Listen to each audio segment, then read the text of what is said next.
नमस्कार, नीलम फॅशन क्रिएशनमध्ये तुम्हा सर्वांचं खूप खूप स्वागत आहे।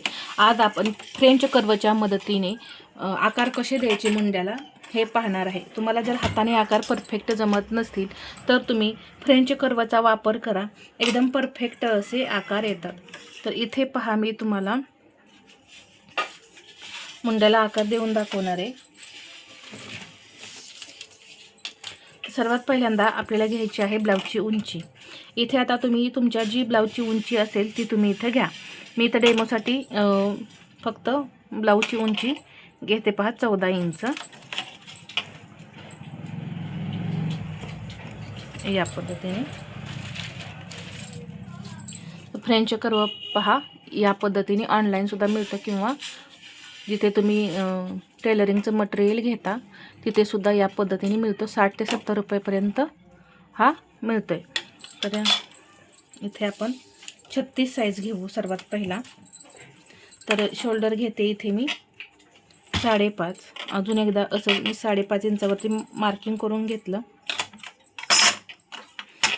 ठीक आहे, एक लाईन ओढून घेते। ओढल्यानंतर आडवी एक लाईन ओढून घ्यायची। पहा 36 साईज आहे, त्याचा चौथा भाग 9 इंच आणि पुढे 1.5 इंच मार्जिन। इथे कमरेचा चौथा भाग प्लस 1 इंच टक्ससाठी, 7.5 इंच चौथा भाग घेतलाय 30चा, 1 इंच टक्ससाठी। आणि इथे या पद्धतीने हे जोडून घेतलं मी। या पद्धतीने सर्वसाधारणपणे आपण सर्वच पार्ट तयार करतो, बॅक पार्ट। आता इथे आपण मुंड्याची उंची फिक्स घेतलेली नव्हती, पहा। तर आधी उंची घेऊ मुंड्याची 5.25 इंच इथे येते, पहा। आपण इथं लाईन ओढलेली होती, तर 36 मध्ये आपण मुंड्याची उंची घेतो 5.25 ते 6 इंच, म्हणून इथं पहा मी 5.25 इंच घेतली आणि हे 1.5 इंच मार्जिन। या पद्धतीने आता हे पॉईंट जोडून घ्यायचे।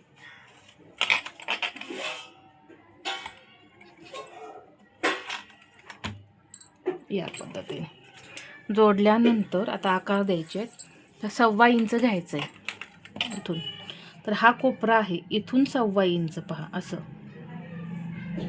इथे पॉईंट आला। हा आल्यानंतर इथं तुम्ही सेंटर करू शकता किंवा नाही केला तरी चालेल। फ्रेंच कर्वचा वापर करत असताना आपल्याला इथे पॉईंट घ्यायची काही गरज नाही। पहा या पद्धतीने इथे हा कर्व ठेवायचा असा, कुठे सेट होतोय पहा, या पद्धतीने सेट होतोय आणि हा आकार असा देऊन घ्यायचा। पहा मी कशा पद्धतीने ठेवलेला आहे, या पद्धतीने तुम्ही ठेवून घ्यायचा। तर इथे आपण पहा, मी जेव्हा हाताने आकार देते त्यावेळेस मी सेंटर करते, परत इथून आतमध्ये 1.25 इंच येते या फिटिंगच्या पॉईंटपासून आत। तर फ्रेंच कर्व आपला बरोबर सेट झालेला आहे आणि इथे जे अंतर आहे 1.25 इंच ते बरोबर असं आतमध्ये शिल्लक, पहा बरोबर 1.25 इंच राहिले। आणि इथून मग तुम्ही अशा पद्धतीने हे अर्धा ते 1.25 इंच तुम्ही डाऊन करा। किती पहा, एकदम परफेक्ट असा आलेला आहे आकार। नवीन शिकणाऱ्यांनी तुम्ही याचा वापर नक्की करा, पहा खूप छान असे आकार येतात। आता इथे 1.25 इंच एक आतमध्ये पॉईंट द्यायचा सेंटरला आणि तिरकी लाईन ओढून घ्यायची। पुढच्या मुंड्याला आपण आकार देताना 1.25 इंच घेतो। आता हे जे आकार आपण देत आहे ते 8 ते 10 इंचाचा गळा असतो, त्यावेळेस देतो 1.25 इंच आणि 1.25 इंच। तर इथे पहा, हा आता परत आपल्याला सेट करायचा आहे या लाईनवरती आणि इथे या लाईनवरती कसा सेट होतोय पहा, या पद्धतीने सेट होतोय। तर या पद्धतीने हे आकार द्यायचे। जर तुम्हाला मुंड्याला आकार देता येत नसतील तर पहा, या पद्धतीने फ्रेंच कर्वच्या मदतीने एकदम परफेक्ट असे आकार द्यायला शिका। तर हे झाले 8 ते 10 इंचाच्या गळ्यामध्ये। आता 12 इंचाचा गळा असताना तुम्ही कशा पद्धतीने इथे आकार देणार आहे तर ते मी आता तुम्हाला सांगते। पहा शोल्डर आपला आता इथं कमी होणार आहे, आपण 5.5 इंच शोल्डर घेतलेलं ते इथे आता 5 इंच शोल्डर होईल. इथे सुद्धा मी 5 इंच घेतलं. परत एक लाईन ओढून घेतली. मुंडा मी 5.5 आहे असा 5.5 इंच मुंडा घेणार आहे. इथून पहा 5.5 इंच आणि एक लाईन अशी ओढून घेतली. आता मात्र इथं आपल्याला क्रॉस बॅग द्यायचा आहे. 11 आणि 12 इंचाच्या गळ्यामध्ये आपण क्रॉस बॅग देतो, तर तो इथे अर्धा इंच द्यायचा. इथून एक तिरकी लाईन अशी ओढायची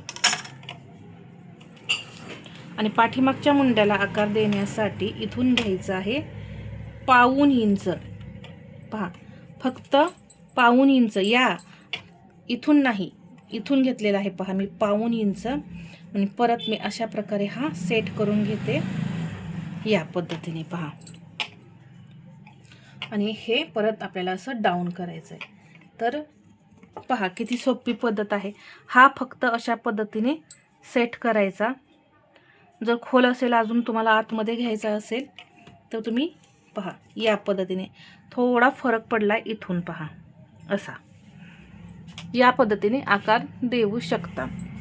आता पुढच्या मुंड्याला आकार देण्यासाठी या पॉईंटपासून 1/2 इंच घ्यायचा. इथून 1/2 इंच घ्यायचं आणि पहा आकार द्यायचे आहेत. तर मी या पद्धतीने सेट करून घेणार आहे. आधी कुठे कसा सेट होतो हे पाहायचं आहे आधी आपल्याला.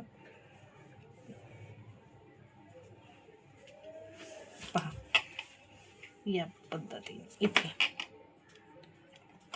परत इथे थोडा आपल्याला असा आकार द्यायचा आहे. ठीक आहे. या पद्धतीने 12 इंचाच्या गळ्यामध्ये आपण मुंड्याला आकार दिले तर खूप पहा सोपं जातं या फ्रेंच कर्वने आपल्याला आकार देण्यासाठी. आणि आकार हे आपले अजिबात बिघडत नाहीत. फक्त इथे मी जसं सांगितलंय त्या पद्धतीने आकार द्या आणि याचा वापर करा.